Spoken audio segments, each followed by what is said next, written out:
Hello, everyone, and welcome to another episode of Hello EL podcast, where we decode future of work and more. My name is Ridhima Bedi Thareja, Deputy General Manager, Brand and Marketing at Employability.life, a wholly owned subsidiary of Federation University, Australia. And today's conversation is joined by Mr. Doug Robinson, who is a board member at Federation Education Services and has immense years of experience, more than 20 years of experience in the senior leadership roles at IBM. He has seen and played a vital role in the digital transformation of multiple industries, including aviation and also the government sector. We are honored to have you, Mr. Robinson. Thank you so Pleasure. much for joining. It's my pleasure. Thank you. Doug, when you started your career, when you first stepped into the leadership role at IBM, what scared you the most? It's a really good question. And I guess my path to IBM is interesting. So I've started a joint venture with IBM. And so I knew the company from the outside. Yeah. And then had a chance to move inside of the company. The thing that scared me the most was the size and the knowledge, actually. So I think at the time it was about 350,000 people. Oh. And really, really smart people and smarter than me. And so I think the thing that was a little bit overwhelming when you go into that is you're in a large organization of highly talented people that know different ways to do it. And I think that was scary, but it was empowering because it was you had access to so much talent to solve problems for the clients that we were put in front of. All right. So today the conversation is about leadership in the age of AI and what it really takes to lead through the technological disruption. As you have mentioned at the beginning, you felt overwhelmed, and everybody else at your position would have felt the same. But what is one thing that kept you going at that time? Because you have been a successful leader, and what one tip you would like to give to all our viewers that they should adapt in their early age of careers, Yep. So that they can actually excel in their careers too? It's a good question. Technology disruption is not new. Right. And it's interesting, if you're a student right now and you're coming into the age of AI, it seems scary, but there's been many disruptions before this, right? So, right. And you look back at some of the disruptions. If you go on-prem to cloud computing was a disruption. If you look back at RFID usage was a disruption. So there's all these disruptive technologies that kind of go in the past. I think the core to managing transformation in that is sticking to the core business problems. Right. And the business problems may change, but they're still business problems. And if you kind of look at the business problems and then pick what technology can help accelerate the changes. And it's the knowledge of the different technologies is important. So if you think about a business like I used to run, we would have components of the business. So we'd have sales team, we'd have a marketing team, we'd have a legal team, we'd have an HR, we'd have a finance team, we had a delivery team. And the delivery team might be technical and non-technical. And so you think about all of the different components of the business. And then within that, we had the strategy of each of those components, the management of each of those components, and the execution. And I think as we're looking at this transformation with AI, you can look at how am I going to think about execution in financial processing? Right. And that might be agentic, that's different. But if I'm thinking about I'm doing a strategy delivery piece and want to understand and research a market, I might be using LLMs in different areas in the strategy. So I think as you navigate through the AI assistance and speeding transformation, understanding which AI works in which components of the business gives you as a student going into industry an advantage. Definitely, I 100% agree to that. As you have mentioned, that technology has evolved a lot. Talking from the bubble burst in the late 90s and early 2000s to the COVID time when everything went digitalized. Yep. How have you seen this digital transformation from the industry point of view? It's interesting. I think the digital transformation is enabling the AI transformation. Right. And so a lot of when we talk to companies, or when I was doing it before and talking to CEOs and companies, we kind of said the role of a CIO was around data consolidation and digitization. What you do with that data is a business responsibility. Right.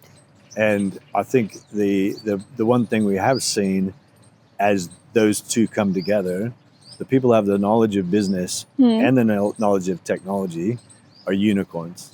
There's not many of them. There will be more, right? But the people that can bridge the business thinking with the technology. So we've gone through this digitization era, which is allowing AI to use that data. Definitely. Not long ago, all the data was disparate and it was really hard to access. So I think the digitizing the business of what we've been going through has enabled the speed for the AI transformation. That is why I am of a strong belief. I always say to all my students and clients that it is very important, doesn't matter from which field, which stream you are, but it is very important that you relate it to technology, because technology is the future. And in the coming time, everything will be over that. So my next question to you would be that, was there a defining failure or setback early in your career that significantly shaped the way you lead today? There's probably a few that I can think of, and then if you could share just one example. So one example, I went in to do a turnaround of an organization and prepare it for sale, and I was still early in my career and really didn't understand what that was, except we turned the business around and it made it very profitable, and we sold it. As a result of that, I didn't have a job, so you kind of, it was almost a career failure, but a career success at the same time. And I think it was just the lack of knowledge of how those transactions work. And so I've been successful in the business sense, and now I've actually sold myself out of a job and looking for another one. That happened a few times in my career, but I think the second time you go, oh, okay, I know this is coming.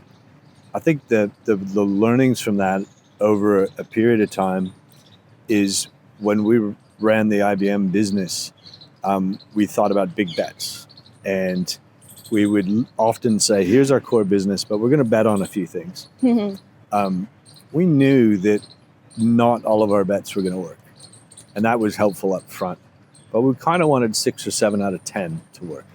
And so if you only looked at the 3, that was failure, but if you looked at the 7 that succeeded, it was success. So I think that idea of there will be failures. The other little great piece of advice I had I worked in the airline industry, as you mentioned, for a long time, and I was working with a project with the chief pilot from Air Canada. And the project was not going so well. And he said, look, here's my view as a pilot. He goes, I've flown a lot of times from Vancouver to Sydney. It's a very long flight. He said about 98% of the flight, I'm off course, but I've never not made it.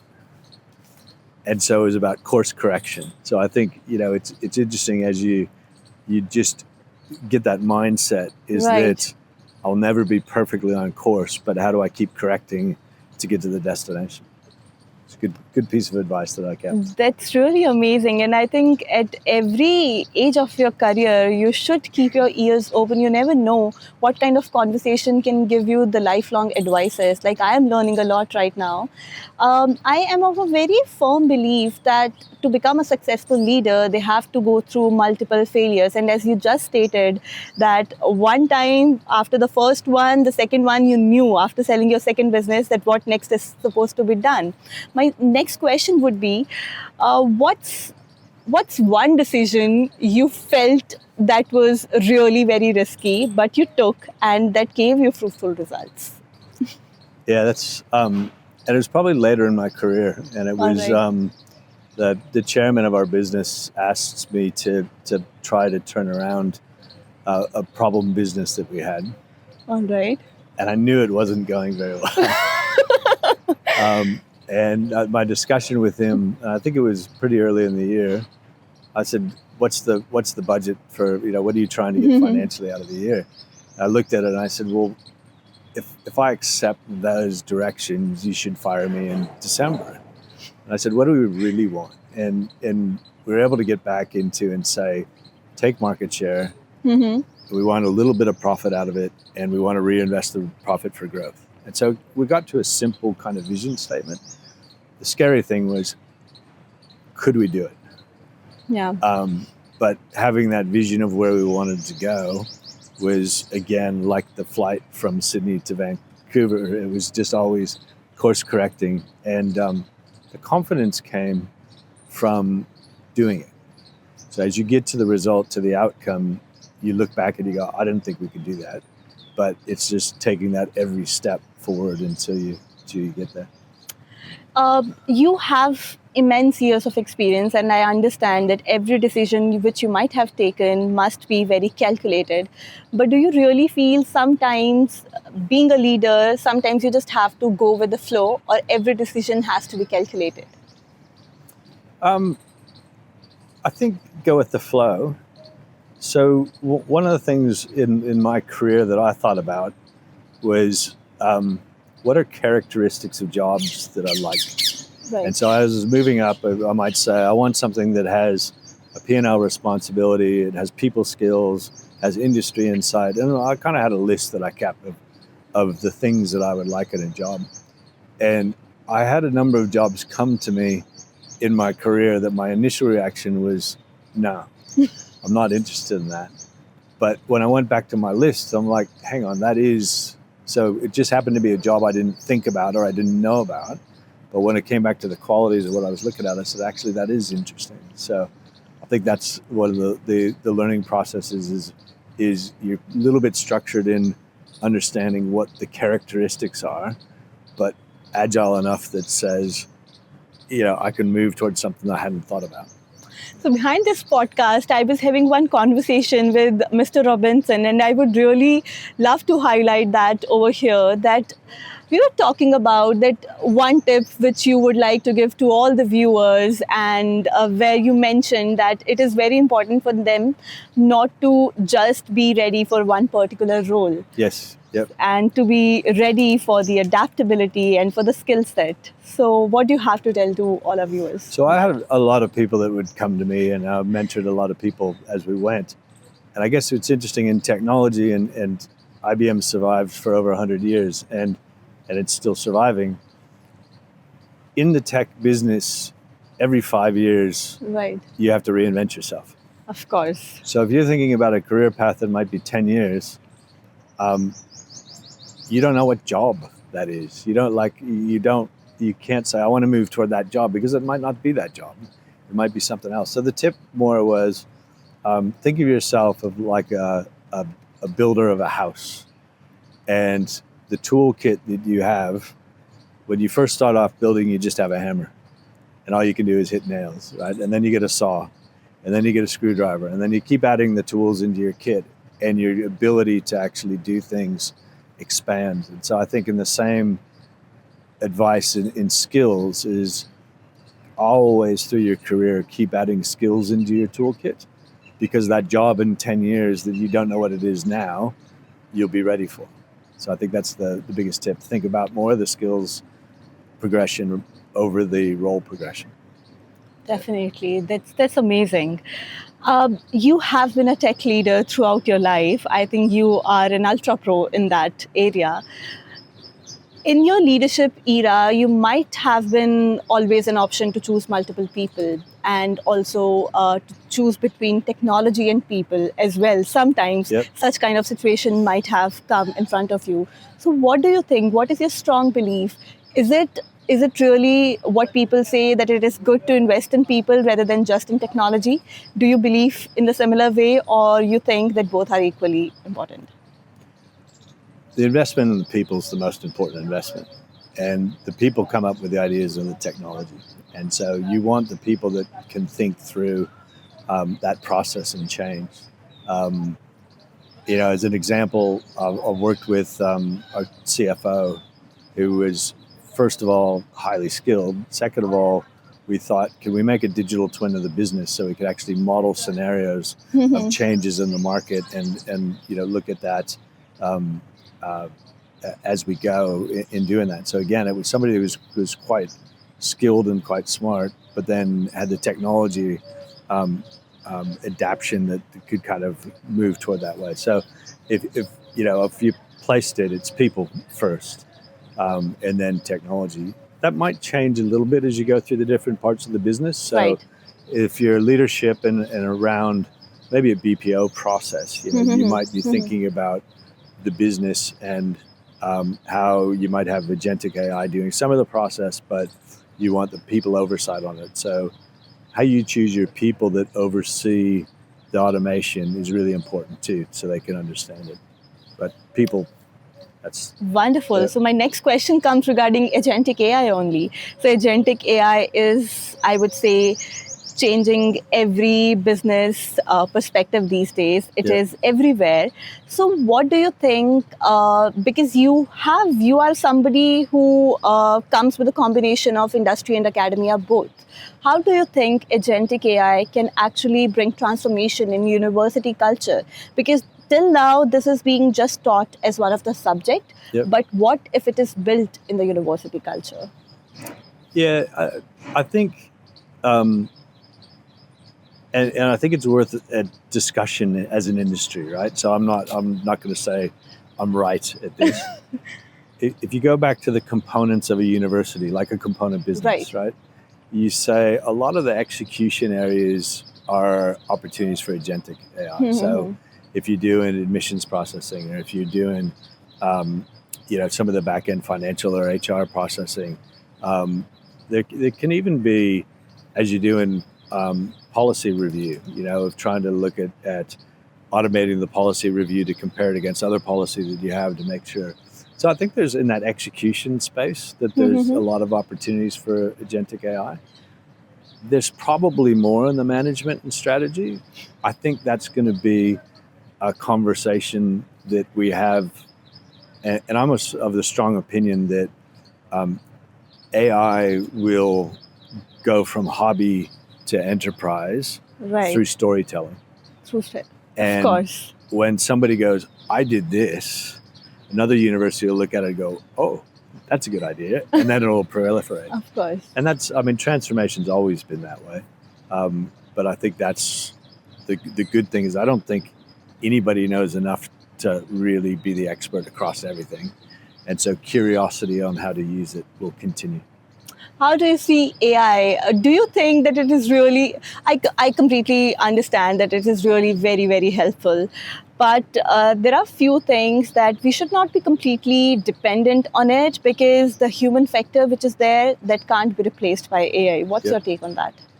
I don't think the way I personally use AI for some of my stuff, and I use it for a lot of research, or I'll use it for scanning financials or contracts or public information I'm trying to get my head around.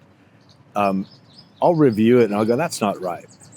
And then further inquire about it, and it might change in the answer. So I do think there's a need to have the understanding and experience at an individual level, of course, to query the data. And that's no different than the past, right? So in the past, you'd ask somebody to do a research project, they'd bring it to you and you go, what about, I think that interface with whether it be, say an LLM, is still have to be curious and questioning. And then as you feedback that loop and keep kind of teaching it what you're looking for, it'll improve, just like you would for an employee that would be working for you. And I absolutely agree because you mentioned one very key element that it is very, very fine to have a different opinion what your AI is giving to you. Because if you'll have different opinion, you'll dig in more, you'll delve into the conversation more, and probably you'll come up with a better conclusion. So that's an amazing thing. Mr. Robinson, you have immense experience of working in the aviation industry, and that is something where I am very interested. So I would love to know if you could share a piece of advice from that part of your career, that what are the things which you learned from that industry, because it is very different from the consulting one, right? Yes, yeah, indeed. What I particularly like about the aviation industry is it's a bunch of things. It's a marketing company. Right. It's an engineering company. Yeah. It's a customer service company. It's a catering company. And you think of all the different kind of components of it. You got the frequent flyer and the loyalty. You got the ground operations. You got the logistics planning. You got the flight operations. When you look at the components of an airline, it's quite complex. And so you will have engineering experts that focus on engineering, but you'll also have people that are catering experts. And how do I get the catering to the flight on the time to match the whole thing? So the complexity in that was quite fun. I think we probably started, I got involved from the airlines more from the running the core technology, the departure control and the reservation systems. And that was kind of the nature of where kind of IBM came from on that. But then it expanded beyond that, And so things like helping, and this was with external companies, but helping it integrate it into it. But things like dynamic pricing, could have an EBIT impact in a year that could be 1 or 2 points with an airline, just on how they price the tickets. But to price a ticket, you have to understand what the current load is, what the capacity is, what the weather looks like, what the events look like. How do I determine what to offer on that? So it's a lot of data, and this is kind of early stages of AI, machine learning, that would feed that back in. But I've found there's all these fascinating problems to try to solve. One of the things that we saw, my involvement with our research labs, and especially around quantum computing, was big compute. What problems could it potentially solve? And so one of the things we were looking at, and I think it will end up moving that way, is like a disruption in service. So if you have a snowstorm in kind of North America and you get a whole flight disruption, you have to replan the aircraft, you have to replan the pilots, you have to replan the crew, you have to replan the fuel loads, you have to replan. The replan is massive. And it must be last moment things. It is something because snowstorm doesn't come planned. It is. And so a replan is not 100%. Like of course. So you kind of get it as close as you can. You take a guess and you go. As we compute more and more, those replans will get better, and I think that'll be a better experience. But again, that's probably looking at as an industry is the compute power that comes up, and then the curiosity to go, what industry could that help? And so that's a problem in that industry that's not really yet solved, and may be solved in the future with the computing power. Of course, definitely. So now I'm going to ask you a very tough question, but this is my personal favorite one. You have worked in consulting, you have worked with government sector and multiple other industrial areas, also aviation. Which I would ask you, which was your favorite sector out of all? All right. The core of each of those, my favorite thing is business. Right. I kind of feel like I'm very comfortable around business and business models. And I think from my education and experience, I'm a little bit like a general practitioner doctor, like a GP. And so, if you go to a GP and you're not feeling well, they might do blood tests and they'll look at the blood tests and you go, here's your problems. I can look at financials and a business performance and go, here's your problems. And so I kind of feel very comfortable in that, of looking at how to diagnose where issues are in a business and do that. I think each industry has that component, but the underlying thing that I just enjoy is more of that business side. That's a very smart answer, I would say. Not the single one, but taking the core of it, that is the business unit. But one thing I would like to ask you next, Mr. Robinson, would be that we have viewers. This podcast is especially shot for the people who are into their early age of careers and also who are planning to begin their career journeys. So if you would like to give 3 advices, just simple ones, which they can adapt in the early age of their careers and which can help them to last, to lead in a field, what would it be? I think one thing is your choice of your first degree doesn't define overall life career path. Absolutely agree. So it's getting that skill set into your tool bag. It may be. I've seen people that have done that, and that's the career forever. I've seen people that have done that and have never used that as their career. So I think just understanding it's about the skill building on it. Tying that back into don't be obsessive about the job progression path. Think about the skills progression path, and that'll open up the jobs into it. And I think the other thing is curiosity. Is you have to continually be curious. I think one of the traps in moving up in your career and leadership is don't get a progression in your career where you become a leader and think because of that power that being a bully and dictating how to get things done is your new empowerment. Right. It doesn't work. It doesn't At all. last. Yeah. And so I think that the real thing is if you are leading a pyramid of people and those people are so talented they're pushing everything up, Right. the speed in which you progress is just amazing. And it's more satisfying as a leader is because you can watch things happen that you couldn't imagine. But when you talk about compute power, it's people too, right? So you get the collaboration between people and that compute increases and you end up in positions that you go, that was a really good idea. I just didn't That's think of that how we myself. define the amazing leaders who bring everybody together and grow together. Yeah. And watching that speed and achieving the goals together, nothing is Yeah. better than that.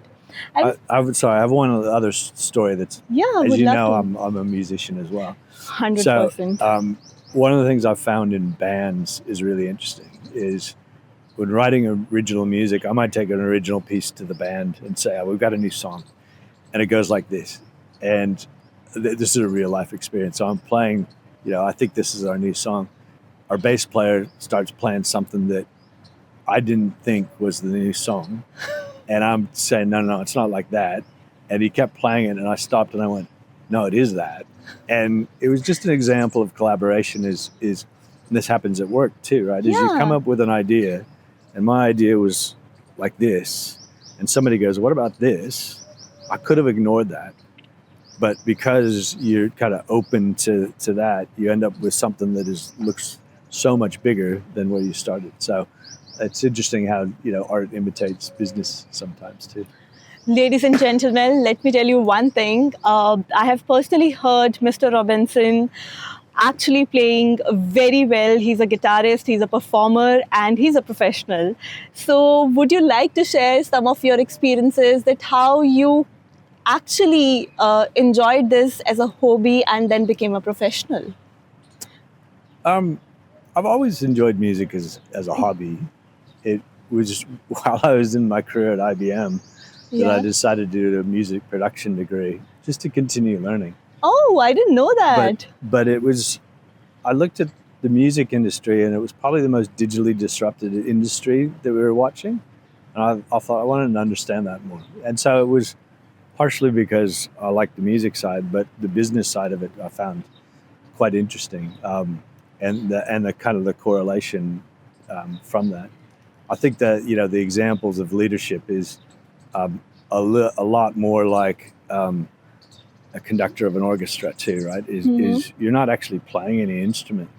You're helping everybody come together with an outcome Of course. that you're not inputting to.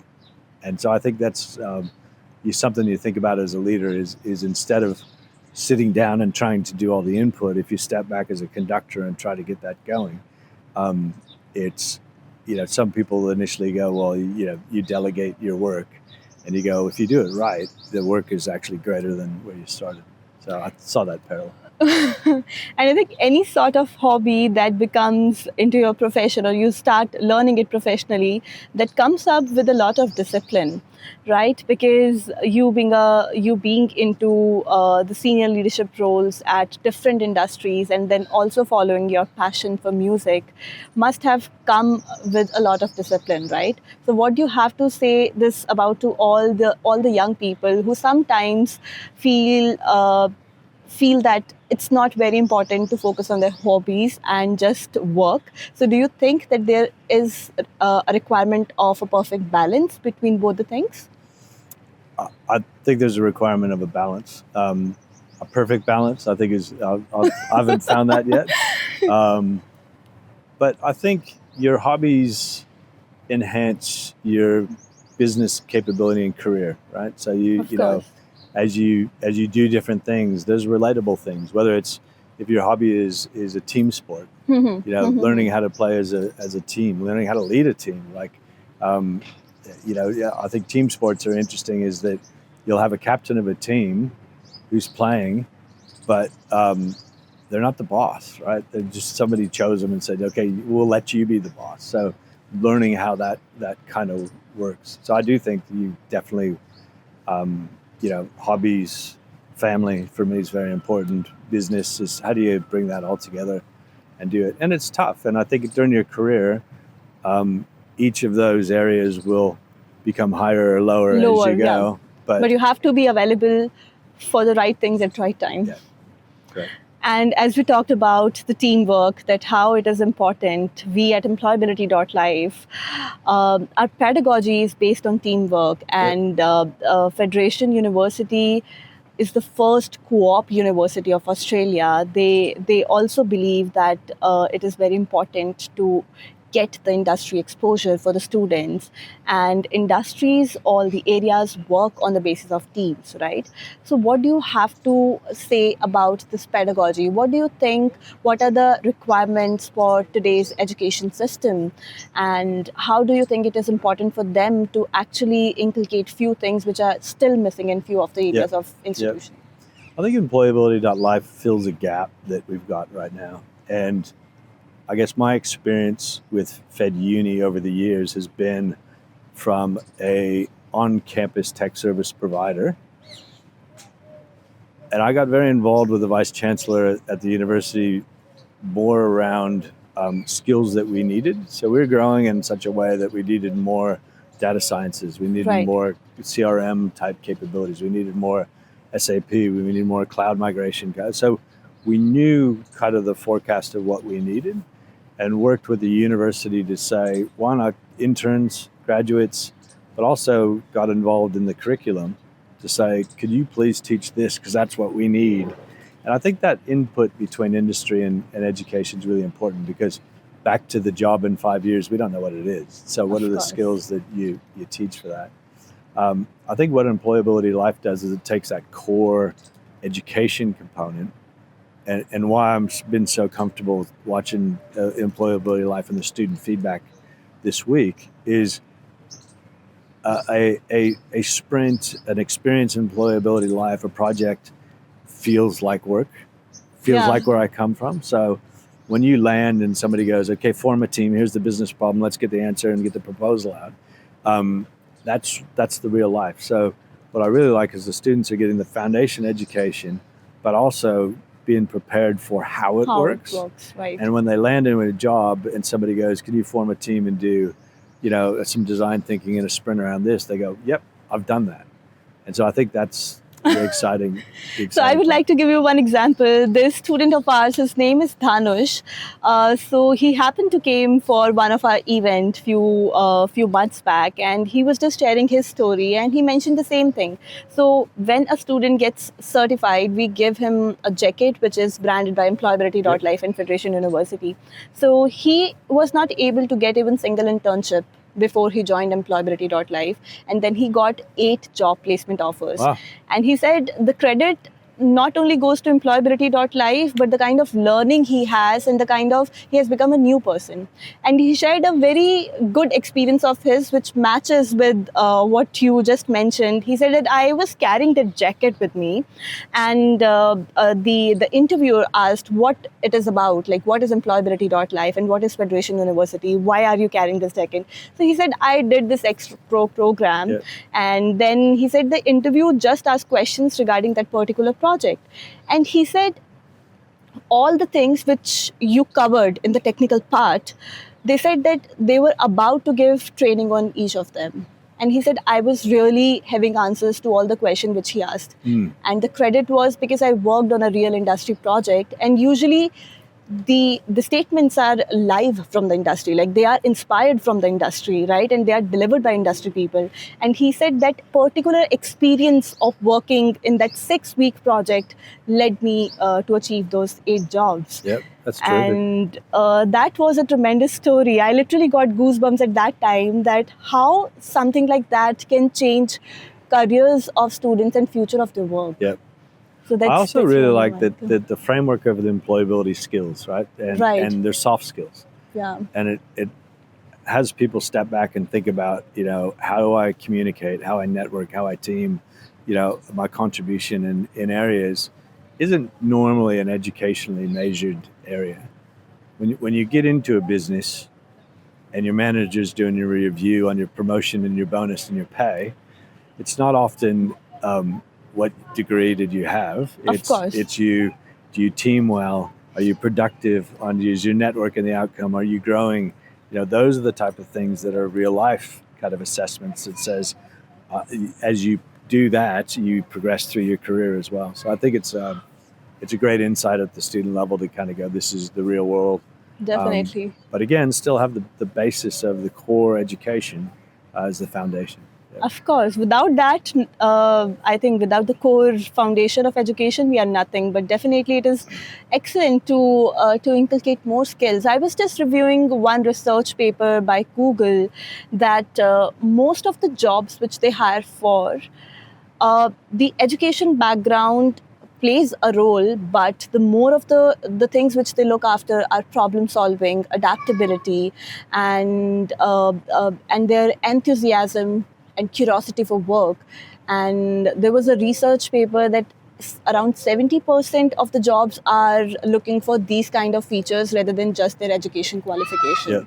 So I think that's what makes exactly it different. True. Yeah. Yep. As you progress in your career, I think it's not just the progression of one person, but also the entire group, the people with whom you are tied up. So in that progression, the people also plays a vital role. Yep. So what do you have to say about that? Like, you must have made amazing friends throughout your career. So what kind of relationship gives you the lessons which are with you for the lifelong? Yep. Would you like to share any stories or any fun part about that? Yeah. I think as you go through your career, from starting as a student and graduate intake, you will continually come up with stories to tell about things that you've done.